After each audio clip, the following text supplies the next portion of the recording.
What's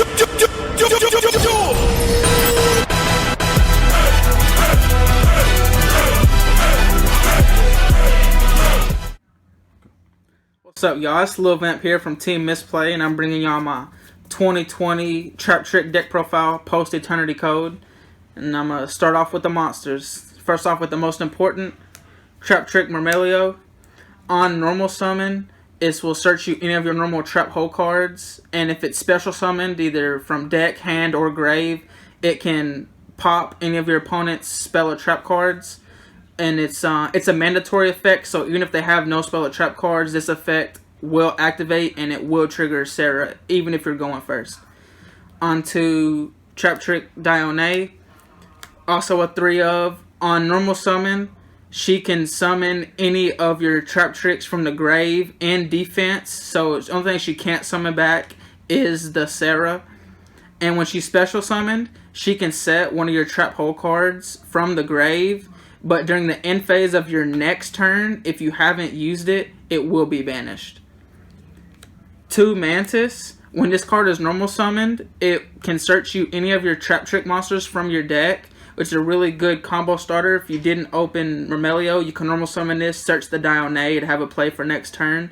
Also, during either player's turn, you can spin one of your own spell or traps back, and then after that, you can set one from your hand, but setting one from your hand is not mandatory. Play 1 Genslia. She came out in Dual Overload, and you contribute her to set a trap hole card from your grave as well as one from the deck. The 1 Atrax, when she's on field, the effects and activations of your normal trap hole cards and normal trap cards cannot be negated. And she also allows you to play your trap holes from your hand. And then the 1 Nepenthes, most people don't play this. I think it's good. It helps you build monsters up on your board. When she's on field and you play a trap hole card, she gives you the option to summon or add a TrapTrix monster from your deck to your hand or onto the field in attack or defense position. That's all for the TrapTrix lineup. I play the Artifact Engine. I play 2 Scythe, 1 Mortal. Scythe is going to lock your opponent out from special summoning any monster from the extra deck. That includes Pendulum monsters. The 1 Mortal, it's really underrated. It's non-targeting destruction. Onto the hand traps, I play 2 Ash Blossom. We don't want our opponents getting free searches. The 1 Ghost Bell, it comes up more than most people think. It's also really good if they're playing something that banishes, something like zombies. It's also really good against invocation. 1 Ogre, this hits monsters as well as spell and traps as long as they're already on the field.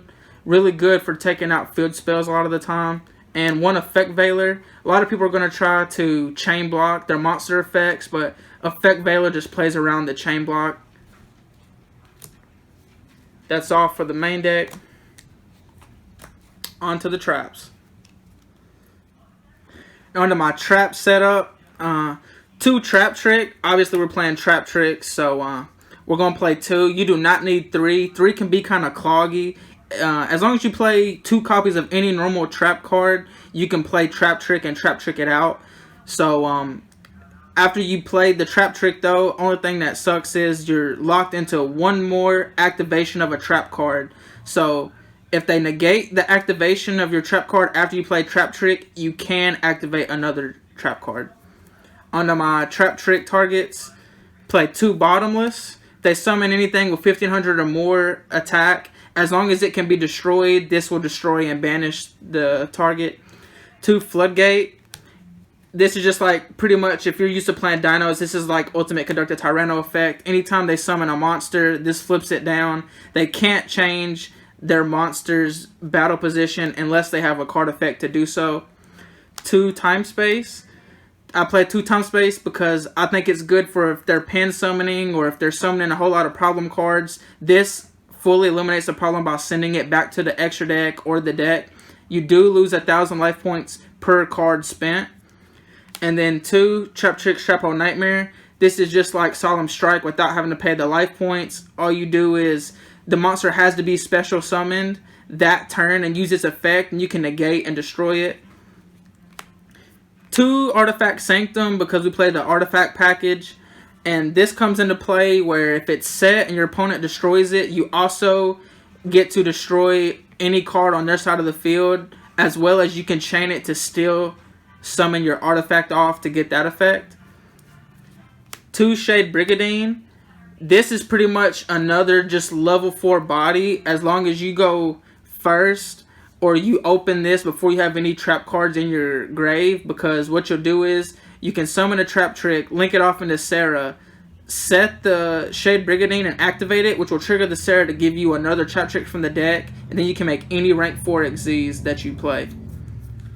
2 Compulse. This just gets rid of problem cards. People are out here getting too many free summons for boss monsters, and this is just an answer to it. A lot of people just don't accept the fact that Compulse can get over a lot of boss monsters in today's game. 2 Anti-Spell, because no spells allowed, no pendulums. RIP Kenny bro, sorry. If I flip this, pretty much pendulum players just have to scoop. And then 2 Judgment, because we just say no to whatever we want. You just don't shotgun these. Don't put yourself in bad situations with your life points.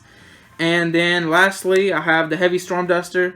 It's backrow removal. It's a normal trap card, so it can trigger the Sarah, and it's just good removal for the deck. Now I will go into the extra deck. Alright, now I'm going to show y'all my extra deck. To start off, we got the baby, TrapTrix Sarah. One of her biggest things, she's unaffected by trap cards altogether. And when she is on field, if your TrapTrix effect activates, she allows you to set a normal trap hole from the deck to your spell and trap card zone. And then while she is on field, if a normal trap card is activated on either side of the field, she allows you to special summon TrapTrix from the deck. Both of those effects are trigger effects. She does not miss timing on either effect. And then onto the next, TrapTrix Rafflesia, the OG. When she's on field, your other TrapTrix cannot be destroyed by spell and traps or battle, and they can't be targeted. And she allows you to detach an XYZ material to send a normal trap hole from deck to the grave to make that her effect right then. On to the next, TrapTrix Allomerus. When she's on field, while she has material, she is unaffected by traps as well. And if you make your opponent's monster leave the field to the grave or get banished, she allows you to monster reborn an insect or a plant monster from your grave once per turn. Dagusto Emerald, really old card, finally came off the list. I haven't seen nobody mess around with it, but it's good for the late game, for the grind game. It allows you to send back your Sarahs, send back your one-ofs, your Allomerus, your Rafflesia, or any of your one-ofs in the main deck. And to get a draw as well, just replenish your resources. Number 101 Honor Arc, really old school. It's just gets over a lot of problem link monsters. Gets over Borosword if they've Borosworded you and didn't kill you somehow, or they got a Skull Dread. Anything you just want to get rid of that's a problem card that's in attack position, it just allows you to just absorb it. Tornado Dragon. Tornado Dragon's really good because it allows you to detach to pop spells and traps, but you can pop on either side of the field. So if you draw one of your Morotox or your Scythes and you're going first, you can set that artifact and then make Tornado Dragon, and then on your opponent's turn, you can detach and pop your Scythe or your Morotox to trigger it on your opponent's turn. Dweller, if they're playing anything that has to do with the grave, such as Eldritch, Salaman Great, dinos, or even zombies, this is just going to shut down anything to do with the grave. Baguska, kind of got overshadowed because it came out right at the beginning of the Link era, but a lot of decks have a hard time getting over a Baguska, especially if you go first. You just plop Baguska out in defense, because if you have Sarah, as long as a Baguska, since Sarah can't go to defense, you can still get your Sarah effects. And on to my next package, I played the Nightmares Phoenix. You can, on summon, you can discard a card, target a spell and trap, and destroy it.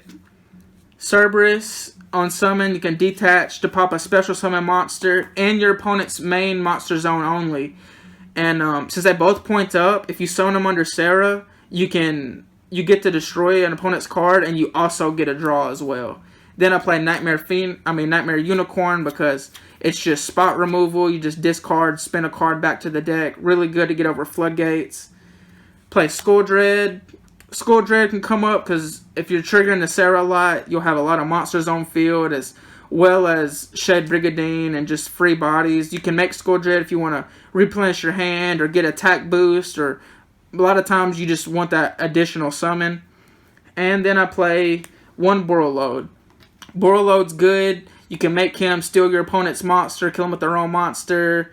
You can use his effect to lower your opponent's attack, or you can lock him out of the damage step if you do it properly. And if you want, you can replace Skull Dread with Boral Sword, because the deck can make Borreload, so it can make Boral Sword, and sometimes you just gotta push for game. Onto the side deck. Now onto my side, what I got right here, of course you see the Field Center, so of course I had to come in with the triple null none. It's probably one of my favorite hand traps. It's I look at it similar to the Max C challenge. It's like, if they're just going to play combo or spam summon, you drop this and they're either going to give you a lot of life or they're just going to cut it off. They're just going to give you too many resources. I've played this and I've been attacked 2 different games by a Boral Sword, and I still lived the same turn. It's one of the best cards. If you're going into game 3 and you have about 5 minutes left and they're playing combo and you drop this, you should win the match. My one of Prankatops, it's at 1 for a reason. It's a beater, and it pops. It can pop just about any floodgate in the game. It's a dinosaur, so even if I'm under Rivalry or something, I can still just throw it out. Regeki, it's an alternative to Lightning Storm. I know it doesn't hit back row, but this does destroy all monsters even if they're in defense. So they might think you're going to side in Lightning Storm and put other monsters in defense. You drop the Regeki, and they just wasn't expecting it. Here's my 3 of Spice. I got the 3 of Prohibition. This is about as anti-meta as it's going to get. With this card, you can... any card that's just going to obliterate your deck, evenly matched, Needle Fiber, VFD, any card, Ultimate Dr. Tyranno, anything you're scared of, even spells and traps, MST, Twin Twister, Red Reboot, you call it with Prohibition, they can't activate it whatsoever, or any card with that name. If they're playing Cyber Dragons, you call Cyber Dragon, they pretty much just have to give you the game. And then my Ghost Babies right here. 2 Ghost MSTs. Play these. These is what you use to get over Mystic Mine, any Floodgates, any Zombie World, any Lost World, anything you got to get over that's a spell or trap that you can't get over with Myrmelio. You use Mystical Space Typhoon, you just pop it. And then I got the 1 Heavy Storm Duster. I got the 1 in my main deck, 1 in my side. This way, if I got to take something out, I can hit the Heavy Storm Duster with the TrapTrix. It triggers the Sarah. It's a normal trap card, and it pops 2 back row. It's a free Twin Twister. Plus, if I got Sarah on field, it's gonna give me a free monster. It's just too much advantage in 1 card. Then I play the Unseen package. 2 Waking the Dragon. My targets. I got the Exterio, the Ultimate Falcon. No one's going to see this coming. They're just going to Lightning Storm all your back row, leave you with weak monsters. That's what they think anyway. And then once they hit the Waking the Dragon, they're playing spells and traps. You summon the Exterio. They're playing Beat Down. You try to summon the Ultimate Falcon. Only thing bad about Ultimate Falcon these days is it will still lose to Boral Sword. So that's the only thing you have to be careful of. And I think that's going to wrap it up. Alright, y'all, and this going to wrap it up. This has been Lil Vamp from Team Misplay. Be sure to like and subscribe. And if you have any recommendations or any comments on the deck, just be sure to comment down below. Show your friends. You got any TrapTrix fans out there, just let them know. And tell Team Bortle to see me at the YCS. And that'll be it.